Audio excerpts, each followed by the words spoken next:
Welcome, ladies and gentlemen, to the Voice of Resistance. Under construction, our new TV studio. We're going to take you on the inside.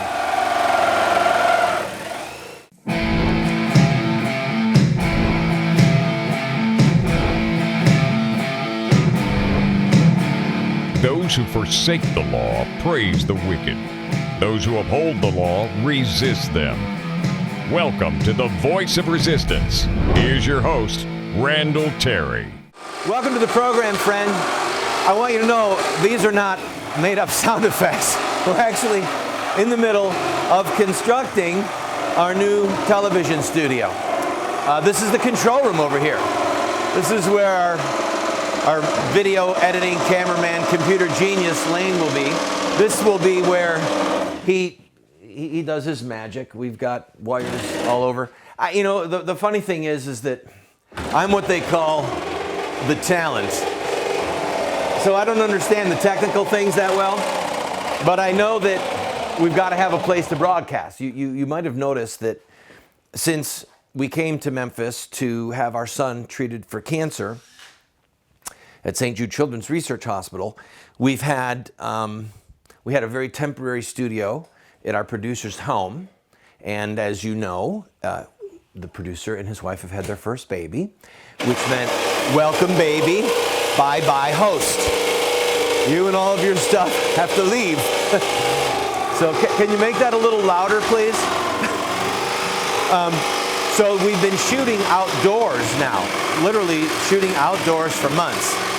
And it's November, so it's starting to get a little bit cold.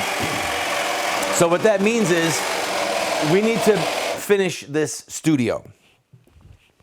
Now, we've been able to rent a facility that is going to really do the trick for us. Did not cost us a ton of money, but we have had to make modifications. And I'm showing you this because it's kind of fun. And also, it lets you be a part of what we're doing and the vision that we have for this TV show. We are currently seen on over 100 television stations across the country, Monday through Friday, 8 p.m. Eastern to 8:30, and then all the times are local, 7 p.m. Central, 6 p.m. Mountain, 5 p.m. West Coast. We have the reach into about 25 million homes, all right? And by the way, I'm not talking about internet, all right? With the internet, we have access to 3 billion homes. I'm not talking about that. I'm talking about actual television broadcast signal in cities from coast to coast. It's a great privilege, a great honor to do this show. We had a studio that was 3 times this size in West Virginia. And again, for those of you who are regulars, you know that we had to move because our son had to be treated for cancer.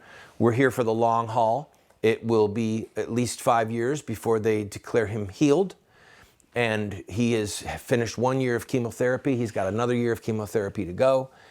So we're just getting settled in and realize, okay, we had to tear all of our stuff out of our studio in West Virginia and start from scratch. And, thank God we have our equipment, a lot of our equipment, but just constructing walls and studio space in a way that is adequate for television broadcasting, it takes time and it takes money. For example, check out the light sockets. You'll notice there's a grid up there. Each of those 4 gang outlets is on its own breaker. And what we'll do is we'll actually hang a light grid from there. So the time will come where you'll go, wow, Randall looks really well lit. Well, that's because there'll be lights hanging from a 4-foot, a 12 by 12 light grid up there. And each of those 4 gang outlets has its own breaker because you start putting a lot of studio lights on, it can have a tendency to trip the breakers. This is just some of what we're going through. You'll notice up here, these little blue things, that's where the sound speakers will be. So when the studio is constructed, behind me will be my library and some of the statuary that I have, maybe some busts of great heroes. We haven't decided yet. I'd love your input. By the way, if you really feel like emailing me and telling me ideas of how to make this, please do, because it's a blank slate. And I have a very large library. I have a lot of statues and memorabilia from all over the world and different trips I've taken. And I'm kind of nervous.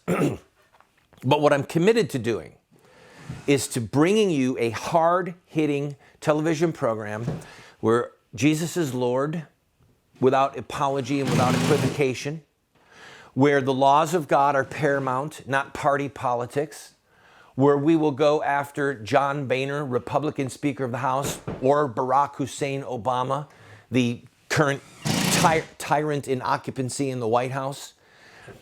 We'll call strikes and balls based upon the laws of God, standing up against the killing of babies, standing up for marriage, standing against Islamic terrorists, and trying to proclaim the dignity and the freedom of religion for Christians around the world who are suffering under the heel of Islam.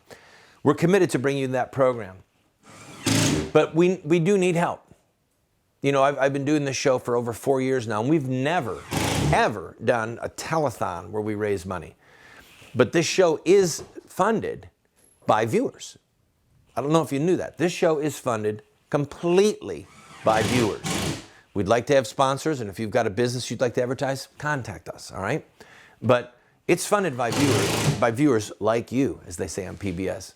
So please go to the website you see on your screen. If you can help us with a financial contribution, we've got a lot to finish here. We've got a lot done, but we've got a lot to finish. And we need help financially. These windows that have to go in all around the studio will end up being multiple hundreds of dollars because it's a very big safety glass, and studio glass is different than the glass you'd have in your window in your home. We need help. So I'm asking you to go to the website or to write down the address that you see on your screen and to send a check. Make it out to Voice of Resistance. And maybe it's $50, maybe it's $500, maybe it's $1,000, but we need help. And for those of you who have watched this show for years, or those of you who have followed my battles in the public square for decades, I have a word for you when I come back. Don't go away.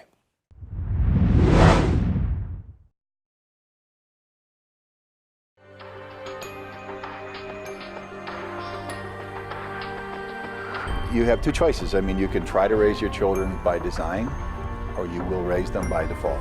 There are no perfect parents. We're going to get it wrong sometimes. If we have a plan, we've got a better chance of getting it right in the long run. There is something deep within the heart of every human being that longs for parental acceptance and approval. When does a boy become a man? Get a group of guys around and ask them that question. I don't think there's a certain age. Some men stay boys their whole life. I would say, 16, 18 years old. Wow, that's a good question. When they get bar mitzvah. Well, I think when he has a child. So I just became at 56, 56 years old. Without the power of the Holy Spirit changing us and giving us power over our sin, we can't hope to be the dads that our kids need us to be.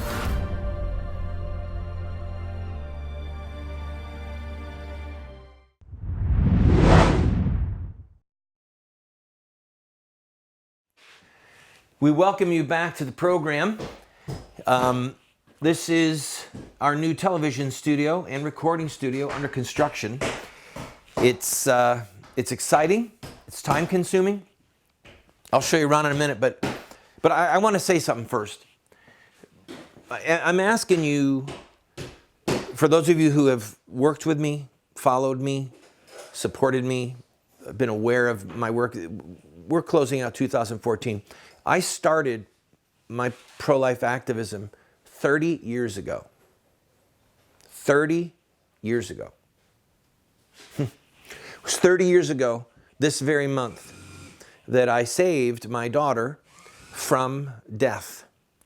Her mom was walking in to have her killed at the abortion mill. I saw her walking towards me, and I thought, well, she looks like she's going in to have an abortion. So I walked up to her and said, excuse me, are you here to see the doctor? She started cursing me out, F-bomb this, I mean, just going crazy. And I said, I know this is hard. I know that this is embarrassing. Just please let me talk to you for 1 minute. I'm here to help you. If there's anything I can do to help you, please let me know. So we're walking towards the door of the abortion mill. She turns around, literally as close as me to that wall, to the door of the abortion mill. She turns around and sits down and says, "Did you say that you were here to help me?" I said, "Yes." She said, "I prayed this morning, God, if you don't want me to kill this baby, send somebody to help me." And I said, "I'm the answer to your prayers." And helped her. Literally ended up adopting her little girl, raised her. She's my daughter. She now has 4 children of her own. And she's alive. The world is different because she's alive. So I'm thankful to the Lord for his kindness, for his goodness. I've been fighting for 30 years, friends, 30 years. Founded and led Operation Rescue. Many of you know who Terry Shava was, the lady who was starved to death. I'm the one who was the tip of the spear to bring her crisis to the public in America. Her father said, we saved her the first time in 2003. Her dad said, my daughter would be dead if it wasn't for Randall Terry. Then in 2005, he called and asked me to lead the protest again in the media, and we lost. But the world saw her plight because of our work, all right? I ran against Obama for president in 2012 and led a team of other candidates. We had nearly $1 million that we raised. Almost all of it went to buy television ads. I did not take one penny for all the campaigns that I managed, all the video work that I did, all of the consulting that I did. It was all volunteer. I did not take one penny because I'm in this to save babies, to stop the militant homosexual juggernaut, to stand against militant Islam and be a voice for Christians around the world, to be a voice for righteousness, to stand against these tyrants that are in office. And I could go down the list of things that I've done that you may have seen on television. Been interviewed by Oprah Winfrey, Donahue, Dan Rather, Connie Chung, Sean Hannity, Alan Combs. I mean, the list just goes on and on. I got to speak at the Vatican. Mother Teresa wrote me a letter. I got to meet John Paul II. Went to Rome twice and led delegations of people from America to say to the Vatican, please tell the American bishops that they have to stop serving communion to baby killers. We've gone to many Protestant evangelical religious gatherings. I've been a keynote speaker in Jerry Falwell's church and at universities all over the country. And I'm still in it. But we need help and support from friends like you. And right now, we need to finish this studio. So if you believe in the message, then I ask you to help the messenger. Help us to finish this studio, all right? Go to the website that you see there on your screen and make a contribution with your credit card online. If you would rather write a check, send it to the address that you see on the screen. And the money will go to help us finish this building. Can I take a quick second and show them this other studio? All right. So here's the control room, as I said. Here's where I will be doing my show. We'll have a deep shot over there. We'll have a shallow shot over here. We're going to be able to put a spotlight up there when we need it. And this is what is called an isolation booth. This is a sound isolation booth. So my piano, for those of you who've been watching for a while, you remember I had the piano in West Virginia. The piano is going to go here. And this sound isolation booth can be for somebody with an instrument, can be for somebody who wants to sing vocals or 2 or 3 people to do harmonies and have the sound isolated. So this big opening will be a glass, 2 panes of glass at an angle, so it reflects the sound. This is all very fancy sound insulation made of cotton, not of normal fiberglass. And then you've got, ooh, that's a nice little echo in here. You've got these really intense, heavy doors to help block out the sound. So we've gotten a lot done. We've gotten a lot done, but we have further to go, and we need help. So if your heart is moved, if you're happy with how we've taken stands against Obama, how we've fought and will continue to fight that. Even if you don't agree with everything I've ever said or done, let me tell you a little secret. I don't agree with everything I've ever said or done. I mean, when you're making snap decisions, sometimes you second guess yourself, okay? But the commitment I have to you is to be a voice for God's commandments, for the babies, for our Lord Jesus Christ, for Christian history, for Christian liberty, to stand against these tyrants in Washington, D.C. and at other places in the world that are literally destroying Christian civilization. And thank God for the Walk Network. This network and our affiliates, they've got guts. I mean, you don't get to see TV shows like this very often. I mean, think about it. They've got guts. That's why they carry this program. They believe. They're strong believers. So I'm asking you to partner with us, to join with us, and to go to your computer and to make a contribution or to send it in the mail and just make a check out to the Voice of Resistance, and the money will go to help us finish this studio. Thank you for taking the time. I'll be right back with more exhortations and maybe a story or two.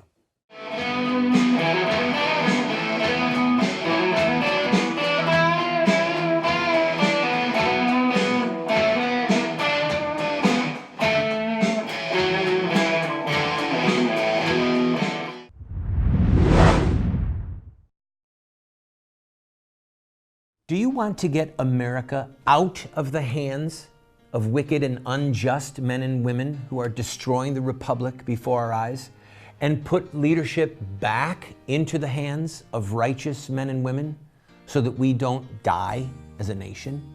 Well, you're talking about social revolution, and there are rules in social revolution. We can look at the victorious social revolutions of the past, such as the end of slavery, the end of child labor, women's voting rights, the end of segregation, and so much more, and learn from their victories. Look at their actions, their images, their rhetoric, their sacrifices, and their final fruit. We will send you this series that originally cost $129, 7 books for students, 1 teacher's guide, if you'll give a gift of any size and just pay for shipping and handling. Take advantage of it today.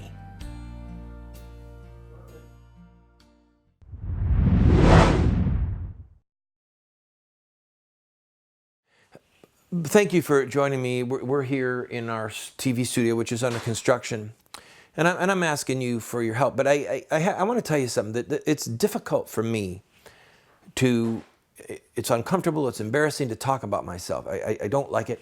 There's a verse in the scriptures that says, "Let the lips of another praise thee, and not thine own."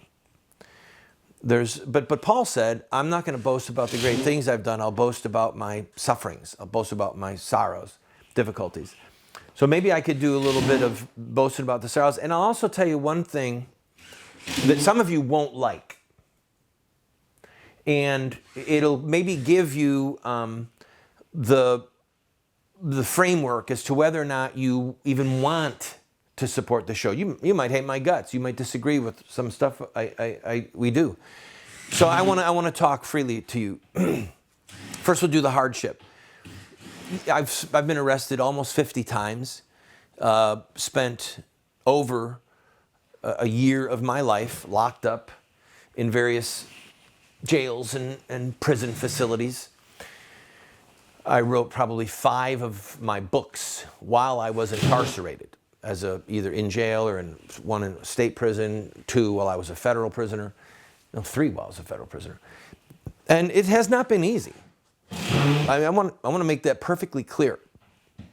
It is not easy. I've had multiple death threats, credible death threats. Had the police come once and say, this person has threatened to kill you, and they locked them up in an insane asylum.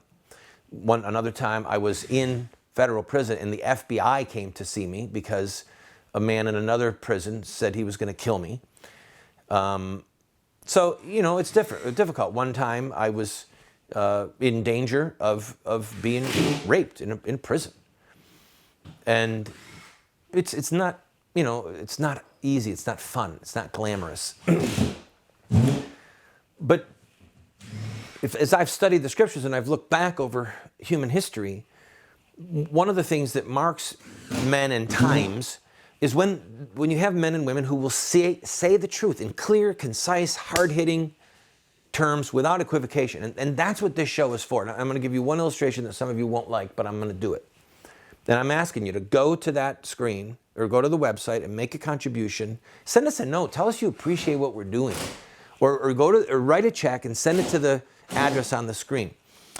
And I'll close with this. Lane, we're going to go over a little bit, but it'll be okay. Tiller the Killer. Do you remember him? George Tiller was a mass murderer out of Wichita, Kansas, who was ultimately shot in the head in the church foyer where he was an usher. And of course, it was a horrifying moment. And I was the only pro-life leader at the time that had a national exposure, all right? I was on the nightly news and the New York Times. And I said, look, we grieve for him, that he may not have had time to prepare his soul to face God, but he reaped what he sowed. We are not going to lionize him as a hero. He was a mass murderer who reaped what he sowed. They took down his abortion mill website, all right? He had pictures on his website of dead babies that they would put in baptismal garments, and they would have some reprobate clergyman come in and baptize these dead babies. He was killing babies that were viable, 6, 7, 8 months pregnant. He was a vile, despicable mass murderer. And I said it before he was shot, and I said it after he was shot. After he was shot, pro-life leaders were running to the hills, running, so afraid that this was going to give us a black eye. And it was so bad that some of the pro-life, or some of the news commentators said, you know, the pro-life movement is really giving itself a gut check now, because they really don't believe abortion is murder. If they believed abortion was murder, then they would not be so fearful about what happened to George Tiller. That's what they were saying. Now, I said that he deserved to be tried by a jury of his peers. George Tiller did. He deserved to be tried by a jury of his peers. And if found guilty, such as under the Nuremberg principles, where people murdered people when it was legal in Germany, that he should be tried. And if found guilty, then he could be sentenced to death by a jury of his peers for the mass murder that he committed. I said it, and I will continue to say stuff like that. So if you want a Christian leader, a Christian spokesman, if you want a TV show like this that's reaching all over the place, help us, please. And if you don't, just keep watching. The Holy Spirit will convict you, maybe convert you.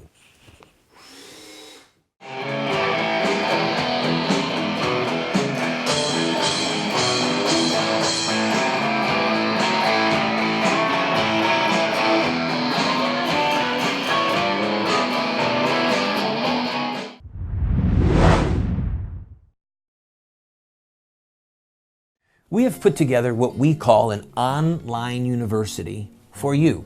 Now that's a highfalutin way of saying that we have a pretty significant library of material, books, tapes, videos that are there for you for free.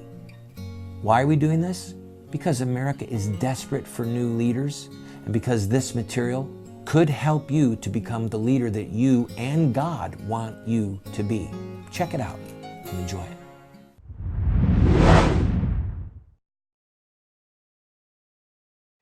Well, I thank you for staying with me through the show. I thank you for your prayers. I ask you for your prayers for our son, Michael Winston. He is in his second year of chemotherapy at St. Jude Children's Research Hospital. God bless them. Please, Lord, save our son. Please, Jesus, save our son. Please pray for him that he doesn't have a relapse. That's why we're here. We pulled up everything. We moved our entire family, team, everything from West Virginia here to Memphis, Tennessee. And we've got to finish the studio that we've rented. We're going to be here for a while, and we need help. So if you have been blessed by this show, then I ask you if it's possible for you to be a blessing back. Everything that's on our website is free. I encourage you to go look at it all. If you're encouraged, if you're strengthened, if you're blessed, make a contribution online or send us a check. And no matter what, we ask your prayers.